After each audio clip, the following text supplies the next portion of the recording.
वक्फ संशोधन विधेयक पर विचार कर रही संसद की संयुक्त समिति की फाइनल बैठक समाप्त हो चुकी है। बैठक के बाद जेपीसी अध्यक्ष जगदम्बिका पाल ने कहा कि समिति ने मसौदा रिपोर्ट और संशोधित विधेयक को बहुमत से स्वीकार कर लिया है। सांसदों को अपनी असहमति दर्ज कराने के लिए इसके लिए समय भी दिया गया है, लेकिन दूसरी ओर विपक्षी सांसदों ने इस कदम को अलोकतांत्रिक बता दिया। विपक्षी सांसदों ने दावा किया कि उन्हें अंतिम रिपोर्ट का अध्ययन करने के लिए और अपनी असहमति नोट तैयार करने के लिए बहुत कम समय दिया गया है। कानून का संशोधित संस्करण गुरुवार को लोकसभा अध्यक्ष ओम बिरला को सौंपा जा सकता है। बता दें कि वक्फ संशोधन विधेयक 2024 को केंद्रीय अल्पसंख्यक कल्याण मंत्री किरण रिजिजू की ओर से लोकसभा में पेश किए जाने के बाद 8 अगस्त 2024 को जेपीसी को भेजा गया था। मैं सभी अपने जेपीसी मेंबर्स को धन्यवाद देता हूं कि जिस तरह से इस ज्वाइंट पार्लियामेंट्री कमेटी ऑन वक्फ जो स्पीकर साहब ने हमें मैंडेट दिया था, उसमें वाकई सभी ने पिछले 6 महीने से लगातार बैठकों में साथ दिया।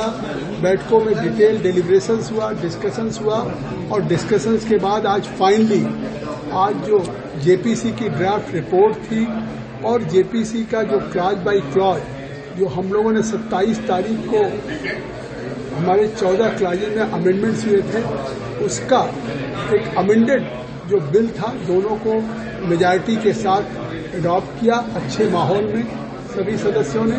और मुझे मालूम है कि जो आज हमारे अमेंडमेंट्स मूव किए थे क्लॉज बाय क्लॉज में, उसमें बहुत सी ऐसी बातें हैं कि जिसको कि आज विपक्ष भी जिस पर विरोध कर रहा था, शायद वो इशूज भी एड्रेस हो गए हैं।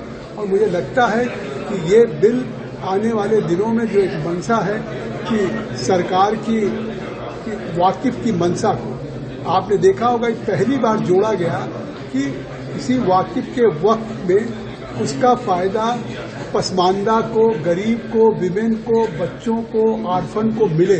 में हमको 655 पेज की फाइनल रिपोर्ट दी गई है और ये ह्यूमनली इम्पॉसिबल है कि कोई इंसान 655 पेजेस रिपोर्ट पढ़ के 10 घंटे के अंदर या 8 घंटे रिपोर्ट दें, पर फिर भी हमने कोशिश की। हम अपनी रिपोर्ट दिए हैं इस बिल के खिलाफ, इस अमेंडमेंट के खिलाफ जो हम समझते हैं कि ये वक्फ के लिए फायदेमंद नहीं रहेंगे बल्कि वक्फ को बर्बाद कर देंगे।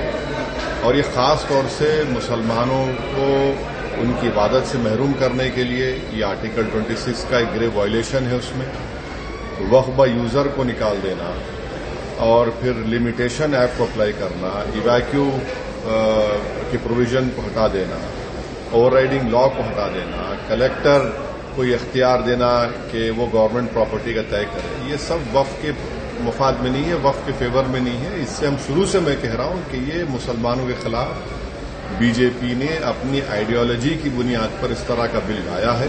As usual, in hurried manner, the draft report has been adopted in the ratio of 16-11. Last night by 9:50, we received the draft report. How chairman expected that within overnight we can give the dissent note. In spite of that, we worked with something and we submitted our dissent note. Some of the people yet to submit the dissent note. I think that we know that government will not hear our dissent note.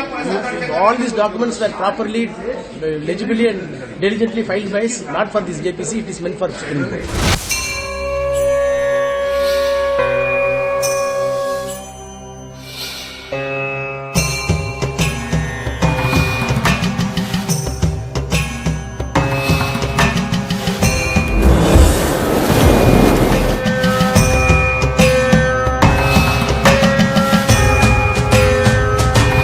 विश्व का इतना बड़ा आयोजन, हर रोज लाखों श्रद्धालुओं के स्वागत और सेवा की तैयारी, लगातार 45 दिनों तक चलने वाला महायज्ञ, एक नया नगर बसाने का महाअभियान, प्रयागराज की इस धरती पर एक नया इतिहास रचा जा रहा है।